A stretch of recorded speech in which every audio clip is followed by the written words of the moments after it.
Jumpa lagi bersama Cocok Beda lagi ya Mok. Karena setelah 3000 tahun Momok berkultivasi di alam keheningan di Pulau Kapuk dan diberi pil penambah stamina, hehehe, langsung saja ya Mok. Ada kupat dimakan ucup dan cerat cerit cerut. Di part kali ini Pak Ruben masuk ke dalam portal sambil melambaikan tangan berkata, kemunculan es rank baru akan segera dirayakan oleh dunia. Dan Yun terkejut gembira dan bergumam, aku menjadi hunter es rank, tidak disangka akan datang hari ini. Tiba-tiba si Hyun berhenti beryuforia karena Pak Tua marah dan berkata, berhenti bermain-main, cepat kemari, saatnya latihan. Lalu diperlihatkan mereka berdua sedang berada di dalam portal hitam dan Pak Tua berkata, 6 pergerakan pada bagian kedua seni Divine Heavenly Demon diperuntukkan untuk menghancurkan surga. Keberadaan Heavenly Demon itu untuk membunuh dewa. Lalu Hyun menghela nafas sambil bergumam, membunuh dewa? Apa bahkan itu bisa dilakukan? Pak Tua menjawab, membunuh dewa itu sesuatu yang mustahil. Aku juga berpikir seperti itu, tapi kusadari bahwa dewa itu lawan yang kuat yang harus dihadapi Heavenly Demon. Demi melawan mereka, kau membutuhkan seni bela diri, tenaga dalam, dan pengetahuan semua Heavenly Demon. Yun berpikir, itulah maksud dari Heavenly Demon. Pak Tua serius berkata lagi, 6 pergerakan pada bagian kedua Heavenly Obliterating Demonic Force. Teknik pertama, Cloud Scarlet Heaven. Lalu Pak Tua memusatkan tenaga dalamnya ke kedua tangannya. Yun pun kaget bergumam, tekanan yang kuat sekali.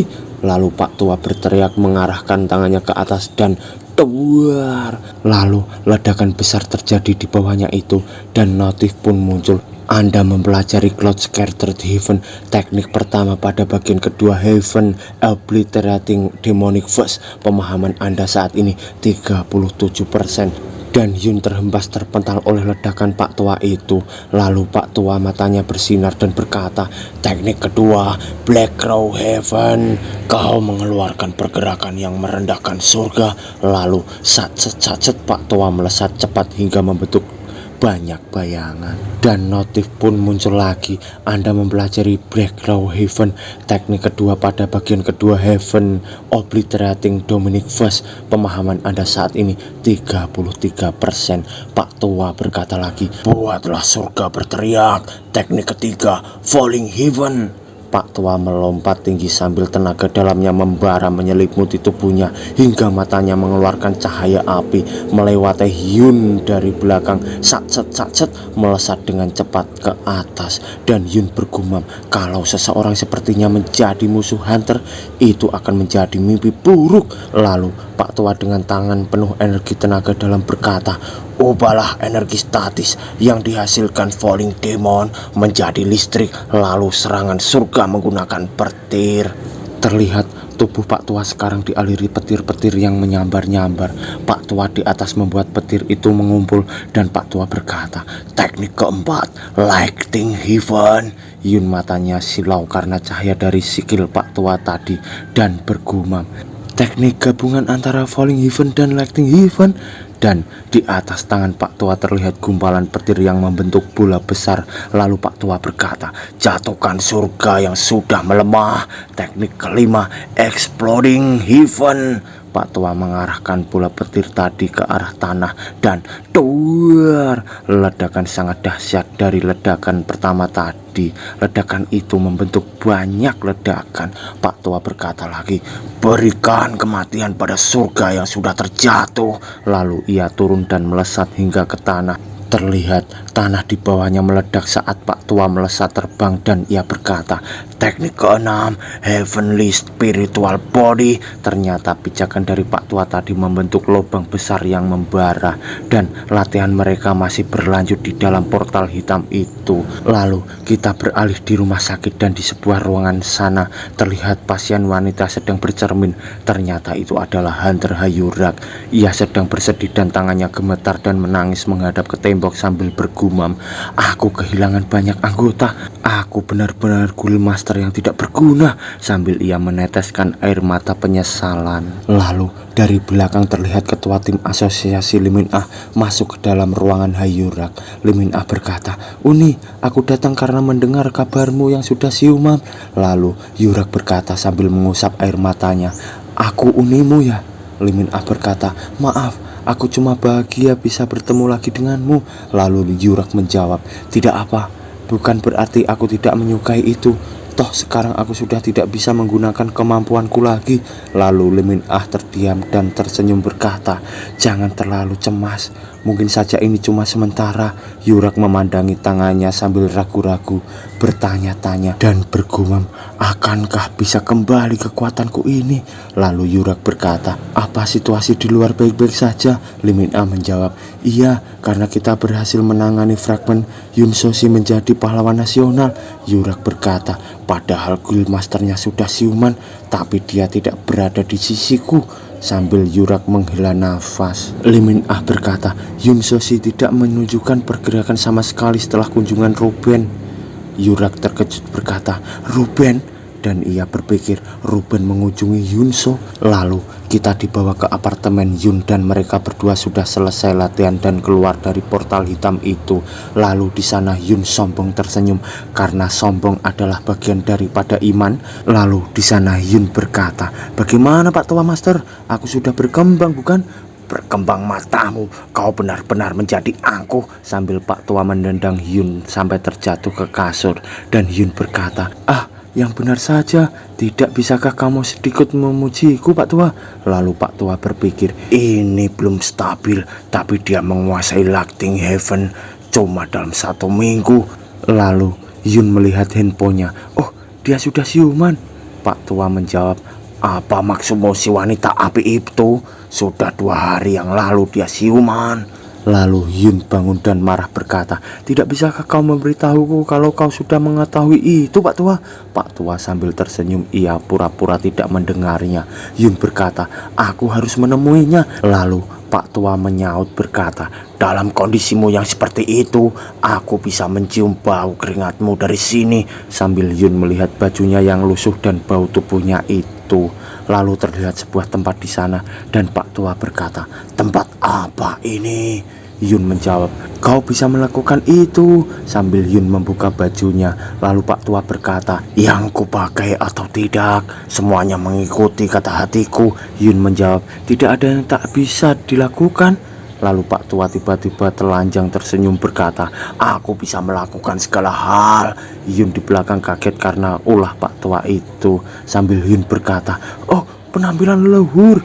Pak Tua menjawab, "Bukankah kita akan mandi? Kenapa memakai pakaian itu?" Sambil Pak Tua melirik Yun. Lalu tiba-tiba Pak Tua merubah penampilannya berkata, "Ada tempat yang harus didatangi sebelum masuk ke pemandian." Yun terkejut karena Pak Tua menjadi sangat keren. Lalu Pak Tua berkata, "Aku bisa melakukan segala hal." Dan tiba-tiba penampilan Pak Tua berubah lagi. Dan Yun terkejut berkata lagi, "Penampilan leluhur lagi." Pak Tua berkata lagi, "Bukankah kita akan mandi? Kenapa memakai pakaian itu?" Ternyata Pak Tua juga memakai pakaian yang sama. Lalu Yun mempersilahkan Pak Tua dan berkata, "Ada tempat yang harus didatangi sebelum masuk ke pemandian."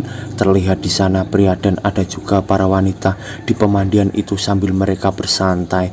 Pak Tua berkata, "Kenapa orang-orang itu berbaring di sana?" Yun menjawab, "Ini tempat semua orang bersenang-senang." Pak Tua bertanya, "Tangan mereka memegang sesuatu?" Dan Yun menjawab, "Itu sikye." Sikye adalah minuman khas Korea yang terbuat dari beras ketan, hampir sama seperti arak ya Mo. Lalu Pak Tua melihat wanita di sana lagi dan berkata, "Yang di kepala mereka itu apa? Mungkinkah mereka itu kelompok yang menyembah domba?" Dan Yun pun kaget karena pertanyaan Pak Tua yang katrok itu. Lalu Yun memecahkan telur dan berkata, "Ambil ini, telur rebus pasangan yang sempurna untuk Sikye." Dan Pak Tua berkata, "Ku dengar soda yang menjadi pasangan sempurna telur rebus." Yun berkata, "Coba dulu." Dan ia berpikir, Pak Tua, dia benar-benar beradaptasi dengan dunia ini. Lalu sambil menyerahkan telur pada Pak Tua, Yun dilihat para cewek di sana dan Yun kaget salting. Tapi cewek di sana berkata, "Oh, dia Hunter Pak Yun So." Dan mereka berkata sangat keras hingga mengundang perhatian cewek-cewek lainnya. Yun berkata, Itu benar, aku Pak Yun So." Dan di belakang terlihat cewek sedang meminta tanda tangannya. Lalu mereka akan mandi dan Pak Tua berkata, "Meski penampilanmu ampas, tampaknya kau begitu populer ya." Lalu Yun menjawab, "Aku masih lebih tampan dibandingkan denganmu Pak Tua, hehe." Lalu terlihat di sana Yun kepalanya benjol akibat pukulan Pak Tua karena omongan Yun tadi. Pak Tua melayang berkata, "Oh, tempat ini lumayan juga." Dan Yun masuk ke kolam air hangat itu berkata, "Iya, ini menyegarkan." Pak Tua penasaran bertanya, "Apa itu nyaman?" Lalu Yun menganggukkan kepalanya. Pak Tua berpikir, aku juga bisa menikmati kenyamanan ini kalau punya raga." Lalu Yun melambai ke arah Pak Tua itu. Yun lalu berkata, "Apa rasanya menyegarkan?" Lalu Pak Tua merem berkata, Iya, ternyata Pak Tua bisa ikut mandi air hangat karena Yun memegang tangan Pak Tua, sehingga Pak Tua juga bisa merasakan mandi di sana. Lalu beberapa saat kemudian kita diperlihatkan Hayurak yang berdiri di jendela sambil berkata, "Kamu Singularity." Dan ternyata di belakangnya tadi adalah si Yun, dan Yun berkata, "Begitulah yang dikatakan Ruben." Yurak pun berjalan mendekat dan memegang muka Yun sambil berkata, "Aku tidak menyadari itu meskipun kamu berada dekat denganku." Dan Yun malu karena dipegang oleh Hayurak. Lalu Hayurak kemudian membuatkan Yun kopi sambil berkata, "Apa Ruben mengatakan yang lain?" Yun menjawab, "Oh, katanya aku sudah didaftarkan sebagai Hunter S-Rank oleh Komite Strategi Portal." Yurak bertanya sambil memberikan segelas kopi, "Dan ia berusaha merekrutmu?" Lalu Yun terdiam sejenak. Yun meminum kopi sambil berkata, "Iya, itu sesuatu yang ingin kubicarakan dulu denganmu." Yurak menjawab, "Ruben tidak memberitahukan detail yang penting ya?" Dan Yun bertanya-tanya karena omongan Yurak itu. Yurak berkata lagi, "Harapan yang diperlihatkan oleh ketua pasukan ekspedisi pertama, Choi Sung-ho, yang mati dalam pertarungan 3 Singularity. Hunter S-Rank mempunyai pandangan yang berbeda tentang Singularity." Yun terus mendengarkan. Lalu Yurak bercerita lagi, "Ruben percaya kalau Singularity harus ditemukan meskipun harus mengorbankan mayoritas. Arman bergabung dengannya dan Anderson menyukai lingkungan penelitian, jadi dia ikut bergabung. Begitulah awal mula Komite Strategi Portal tercipta. Sedangkan Haxen berada di pihak yang tidak mau bergantung pada Singularity dan fokus menjadi lebih kuat lagi. Takeshi dan Jilat Demon mengikutinya dengan mendirikan Guild ES. Singlan dari Cina dan Alexander dari Amerika juga mendirikan guild demi tujuan masing-masing." Lalu Yun bertanya, "Kalau menurutmu sendiri?"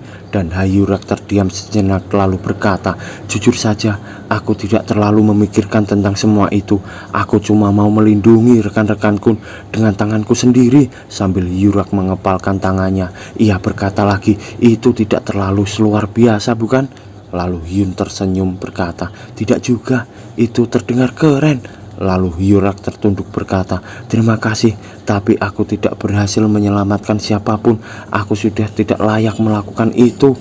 Yun berkata lagi, "Ini perang bukan? Kita ke tempat yang berbahaya dan menyelamatkan orang-orang. Kematian yang terjadi karena perang, bukan karena kesalahan pemimpin." Lalu Yurak berbunga-bunga tersenyum dan berkata, "Kamu benar-benar pandai bicara." Lalu Yurak berpikir, tidak disangka anak-anak menenangkanku dengan kata-kata. "Jadi apa yang mau kau lakukan sekarang? Apa tetap bersama kami Pak Yunso?" Lalu Yun menjawab, "Aku sudah yakin setelah mendengarkanmu, aku akan menjadi lebih kuat." Sambil Yun serius. Lalu Pak Tua tersenyum bangga akan muridnya, dan disusul Yurak pun ikut tersenyum dengan jawaban dari Yun itu. Lalu Yurak menoleh berkata, "Kamu akan melangkah memasuki jalanmu sendiri?" Yun menjawab, "Iya Guild Master." Yurak berkata lagi, "Ya, itu sudah bisa ditebak, soalnya kamu S-Rank. Tapi orang-orang yang kamu temui, aku bisa merasakannya meski samar-samar. Kamu harus berhati-hati pada mereka. Mereka mengincarmu. Terlihat bayangan Hayurak ada beberapa musuh, yaitu Knight, Bishop, dan King. Lalu Yun menjawab, tidak ada niatan untukku membiarkan mereka menangkapku. Di sana Hayurak malah bingung sendiri oleh jawaban Yun tadi. Hayurak berkata, kalau aku bisa, sudah pasti aku akan mengurungmu di pulau terpencil. Sambil ia menatap Yun di sana, dan Yun menjawab, tidak ada orang di dunia ini yang bisa mengurungku. Sambil Yun pede menjawabnya itu, Hayurak terdiam dan menghela nafas. Lalu ia berdiri di depan Yun dan berkata, kemari, akan kuberikan pelukan. Yun di sana pun jadi malu dan canggung akan semua itu. Lalu Hayurak memeluk Yun sambil berkata, jangan pernah lengah sedikit pun. Hunter bisa menjadi penjahat dalam sekejap mata. Aku menantikan bekerja sama denganmu mulai sekarang. Sambil ia melepaskan pelukan dan menatap wajah Yun itu. Lalu mereka mantap-mantap. Hadah ya, biar mau gak lupakan mau. Aduh, ini sudah. Dan di sisi lain kita dibawa ke kota yang terlihat seperti kota yang diisolasi dan sepi. Dan di sana ada sebuah gedung yang besar yang dipenuhi tulisan mural. Ternyata di dalam gedung sana ada banyak laki-laki sangar. Seseorang berkata, senjata yang direbut oleh Hunter, mereka memang mempunyai kemampuan yang lebih tinggi dari manusia. Kekuatan yang seharusnya kita pantas miliki. Kekuatan untuk melawan. Mereka mengambil senapan dan RPG kita. Dan laki-laki itu adalah Hendrik Black Thunder, pemimpin USURP yang berdiri bersama Dark Spirit. Ia berkata, mari kalahkan mereka dan merebut kembali hak kita sebagai manusia. Dark Spirit menjadi satu sekarang. Hukuman petirku akan jatuh pada mereka yang mengkhianati organisasi. Sambil telunjuknya mengeluarkan petir hingga petir itu keluar dari gedung mengarah ke langit sana. Lalu Hendrik pergi keluar dan ia dicegat oleh seorang badut yang bertepuk tangan. Hendrik terkejut berkata, siapa kau? Si badut menjawab, Hendrik Abosimivik, dikenal juga sebagai Black Thunder, pengguna petir yang setara Hunter S-Rank. Kau melawan Hunter meski sudah mengalami awakening sampai menjadi pemimpin USUP, organisasi teroris dan persatuan Dark Spirit. Hendrik berkata, dasar bajingan, kutanya, siapa kau? Badut berkata, aku Pierrot. Lalu Hendrik menembakkan petirnya ke arah badut itu sambil berkata, mati kau. Dan tembakan petir Hendrik mengenai kepala badut itu dan meledak dahsyat. Hendrik berkata, tipuan remeh seperti itu takkan berpengaruh padaku. Lalu badut dari kumpalan asap ledakan berkata, hahaha, kau hebat. Hendrik pun terkejut karena itu. Badut berkata lagi, dilihat dari petirnya, kurasa keputusanku datang ke sini tidak salah. Ternyata badut itu adalah Knight yang sedang menyamar. Hendrik di sana terdiam dan berkata, ilusi. Badut pun menjawab, matamu tajam juga ya. Lalu Hendrik mengambil sebuah cerutu dan memotong ujungnya, lalu merokoknya dan berkata, kenapa juga aku harus bicara dengan orang yang bahkan tidak ada di sini? Kalau tubuh aslimu tidak di sini, itu berarti aku tidak bisa menyerangmu, bukan? Badut pun kaget menjawab, tepat sekali. Hendrik bertanya, jadi ada urusan apa kau? Lalu badut naik menjawab, aku ingin membentuk persekutuan denganmu. Lalu Hendrik terkejut berkata, tidak masuk akal. Kenapa juga aku mau menerima itu? Kenapa aku harus bersekutu dengan orang tidak dikenal tanpa alasan? Badut naik menjawab, alasan itu ada banyak. Kami akan memberi kalian senjata senapan, bom, bahkan kalau kau mau kami bisa memberikan rudal. Hendrik terkejut oleh ucapannya itu. Lalu beberapa hari kemudian terlihat gedung tinggi, bangunan tua dan para orang-orang sedang berjalan bersantai di sana. Tiba-tiba terjadi sebuah ledakan dari gedung sebelah. Mereka semua panik berkata, serangan teroris. Lalu menara gedung tadi pun meledak juga dan terlihat kaki sedang di kepulan asap itu. Mereka adalah anak buah dari Hendrik dan mereka berkata, festival kembang api dimulai dari Paris dan bersambung. Mok